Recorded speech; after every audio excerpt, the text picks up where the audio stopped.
Capital gain tax on selling UK home after 20 years abroad.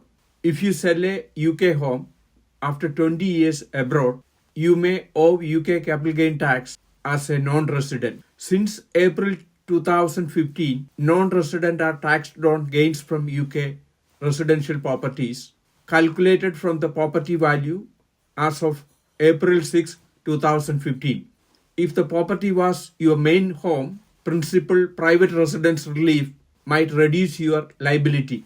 The capital gain tax rates are 18% for basic rate taxpayers and 24% for higher rate taxpayers, with a 6,000 allowance for 2023 and 24. Sale must be reported and capital gain tax paid within 60 days. Seek professional advice for personalized guidance. For more information, please visit our YouTube channel.